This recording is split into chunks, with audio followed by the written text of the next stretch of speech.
അഗ്നികോണം എന്ന് പറയുന്ന 45 ഡിഗ്രിക്ക് അകത്ത് ഒരു ടോയ്ലറ്റ് പാടില്ല. അകത്തും പാടില്ല, പുറത്തും പാടില്ല. ഈ ഭാഗത്ത് സെപ്റ്റിക് ടാങ്ക് പാടില്ല. ഇവിടെ പറഞ്ഞതുപോലുള്ള കിണറും പാടില്ല.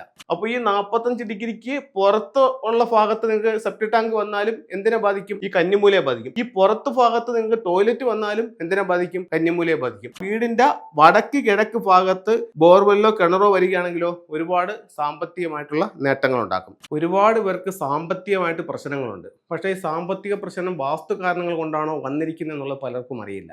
അങ്ങനെയാണെങ്കിൽ നമ്മുടെ വീട്ടിൽ പ്രധാനമായും പരിശോധിക്കേണ്ട 3 ദിക്കുകൾ ഏതൊക്കെയാണ് എന്നാണ് ഇന്ന് നമ്മൾ നോക്കുന്നത്. ഒരു വീടിന്റെ ഒരു സ്ക്വയർ ഞാനിവിടെ വെച്ചു. റൂമുകളോ കാര്യങ്ങളോ ഒന്നും മാർക്ക് ചെയ്തിട്ടില്ല. എന്നിട്ട് അതിന്റെ 8 ദിക്കുകളും ഞാൻ ഇതിനകത്ത് ചെയ്തിട്ടുണ്ട്. ഇതിൽ നമുക്ക് ഏറ്റവും ശ്രദ്ധിക്കേണ്ടതായിട്ടുള്ള ചില ഭാഗങ്ങൾ, അതായത് സാമ്പത്തികത്തിന് ശ്രദ്ധിക്കേണ്ടതായിട്ടുള്ള ചില സ്ഥലങ്ങളാണ് ഞാൻ നിങ്ങളുമായിട്ട് ഷെയർ ചെയ്യുന്നത്. ഒന്ന് കന്നിമൂല തന്നെയാണ്. സൗത്ത് വെസ്റ്റ് ഭാഗമാണ് കന്നിമൂല. അപ്പോൾ കന്നിമൂല ഭാഗത്ത് എന്തെങ്കിലും ദോഷമുണ്ടോ എന്ന് നോക്കണം. കന്നിമൂല ഭാഗത്ത് വരുന്ന ദോഷങ്ങൾ എന്തൊക്കെയാണ്? നമുക്ക് ഈ ഏരിയയിൽ വീടിനകത്തോ വീടിന് പുറത്തോ ടോയ്ലറ്റ് പാടില്ല. അതുപോലെ തന്നെ സെപ്റ്റിക് ടാങ്കുകൾ ഈ ഭാഗത്തോ പാടില്ല.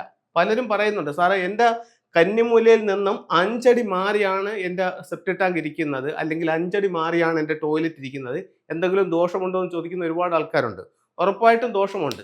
അവർ പറയുന്നത്, സാറേ ഈ മൂലയിലല്ലല്ലോ ടോയ്ലറ്റ് വന്നിരിക്കുന്നത്, മൂല വിട്ടിട്ട് ഇവിടെയല്ലേ ടോയ്ലറ്റ് വന്നിരിക്കുന്നത്, പിന്നെ എന്തോ കുഴപ്പമെന്നുള്ളതാണ് ചോദിക്കുന്നത്. ഇതിൽ നിങ്ങൾ മെയിനായിട്ട് മനസ്സിലാക്കേണ്ടതെന്ന് പറഞ്ഞു കഴിഞ്ഞാൽ, വീടിനെ കറക്റ്റ് 9 ആയിട്ട് തിരിക്കും.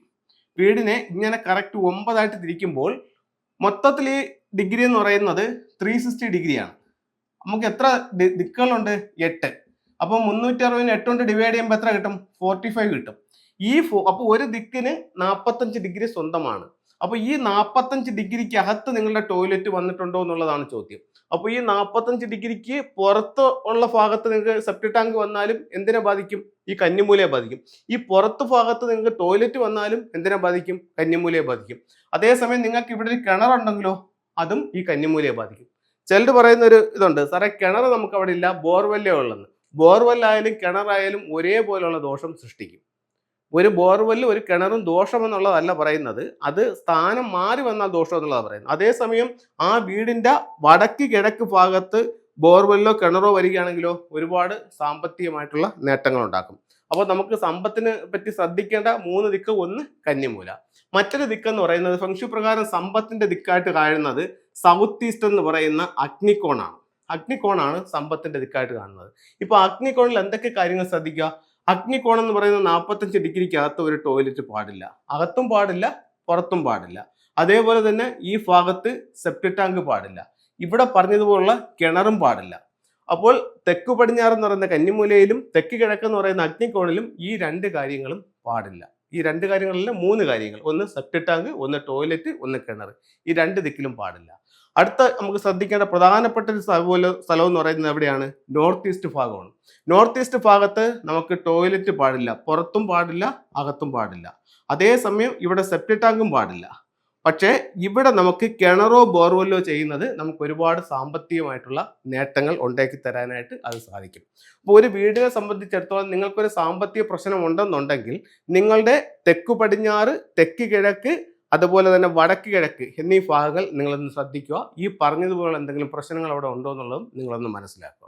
അപ്പോൾ അങ്ങനെയാണെന്നുണ്ടെങ്കിൽ നിങ്ങൾക്ക് നല്ലൊരു ഫെങ്ഷി കൺസൾട്ടിനെ കാണിക്കുകയാണെന്നുണ്ടെങ്കിൽ അതിൻ്റെതായിട്ടുള്ള ചില പരിഹാരങ്ങൾ ചെയ്തുകൊണ്ട് നമുക്ക് കറക്റ്റ് ചെയ്യാൻ പറ്റും. നമുക്ക് ചില ഫെങ്ഷി ടൂളുകളിലേക്ക് പോകാം. ഇപ്പോൾ ഒരു ഫ്ലാറ്റിൽ നമ്മൾ പോയി, അവിടെ നമുക്ക് ഈ പൊളിച്ചുപണികളൊന്നും പറ്റുന്നില്ല. ഒരു വാടക കെട്ടിടത്തിലേക്ക് പോയി, അവിടെ നമുക്ക് പൊളിച്ചുപണികളൊന്നും പറ്റുന്നില്ല. ഒരു വീട്ടിലേക്ക് ചെന്നു, അവർക്ക് പൊളിച്ചുപണിയുള്ള സാമ്പത്തികമില്ല. അപ്പോൾ ഇത്തരം വീടുകളിൽ പോലും നമുക്ക് ഫെങ്ഷിയുടെ ചില ടൂളുകൾ ഉപയോഗിച്ചുകൊണ്ട് നമുക്ക് സൗഭാഗ്യങ്ങളെ നേടിയെടുക്കാനായിട്ട് സാധിക്കും. അതിൽ ഏറ്റവും പ്രധാനപ്പെട്ടതായിട്ട് നമുക്ക് വരുന്നതെന്ന് പറയുന്നത് സമ്പത്താണ്. സമ്പത്തിന് വേണ്ടി ഉപയോഗിക്കുന്ന ചില ടൂളുകൾ ഇന്ന് നമുക്ക് പരിചയപ്പെടാം. ഇത് ഒരു 3 ലെഗ്ഡ് ഫ്രോഗ് ആണ്, അതായത് 3 കാലുകളുള്ള ഒരു തവള. എല്ലാ സൗഭാഗ്യങ്ങളുമായിട്ട് നമ്മുടെ വീടിനുള്ളിലേക്ക് കടന്നു വരുന്ന രീതിയിൽ ഇതിനെ വെക്കാം. ഇത് മെയിൻ ഡോറിന് അകത്ത് കയറിയിട്ട് ലെഫ്റ്റ് സൈഡിലോ റൈറ്റ് സൈഡിലോ വെക്കാം. ഇതിൻ്റെ ചുണ്ടിൽ ഒരു ചൈനീസ് കോയിൻസും കൂടെ വെക്കണം. അപ്പോൾ എല്ലാ സൗഭാഗ്യങ്ങളുമായിട്ട് സമ്പത്തിൻ്റെ ഒരു തവള വീട്ടിനുള്ളിലേക്ക് വരുന്ന രീതിയിൽ ഇതിനെ നമുക്ക് പ്ലേസ് ചെയ്യാവുന്നതാണ്. ഇത് നമുക്ക് സാമ്പത്തിക നേട്ടം ഉണ്ടാക്കി തരും. ഇത് ഒരു അരോന മത്സ്യത്തിൻ്റെ സ്റ്റാച്യു ആണ്. നിങ്ങളുടെ സ്വീകരണ മുറിയുടെ സൗത്ത് ഈസ്റ്റ് ഭാഗത്ത് ഈ അരോന മത്സ്യം വെക്കുന്നതും സാമ്പത്തികമായിട്ട് അഭിവൃദ്ധിക്ക് ഏറ്റവും നല്ലൊരു ടൂളാണ്. ഇതൊരു വെൽത്ത് ഷിപ്പാണ്. ഒരു സമ്പത്തിന്റെ കപ്പൽ. ഇപ്പൊ സമ്പത്തിന്റെ ദിക്കായിട്ട് ഫെങ്ഷുയിൽ കണക്കാക്കുന്നത് സൗത്ത് ഈസ്റ്റ് കോർണർ ആണ്, അതായത് തെക്ക് കിഴക്കേ മൂല, അഗ്നികോണ്. അവിടെ വീടിന് ഉള്ളിലേക്ക് കടന്നു വരുന്ന രീതിയിൽ ഇത്തരത്തിലുള്ള ഒരു വെൽത്ത് ഷിപ്പ് വെക്കുന്നത് നമുക്ക് സാമ്പത്തികമായിട്ട് അഭിവൃദ്ധി ഉണ്ടാവും. അപ്പോൾ സമ്പത്തിന് വേണ്ടിയിട്ട് 3 ടൂളുകൾ നിങ്ങൾക്ക് പരിചയപ്പെടുത്തി തന്നിട്ടുണ്ട്. നിങ്ങൾക്ക് ഇതൊന്ന് പരീക്ഷിച്ച് നോക്കാവുന്നതാണ്. നല്ലൊരു റിസൾട്ട് നിങ്ങളെ തേടി വരുന്നതായിരിക്കും.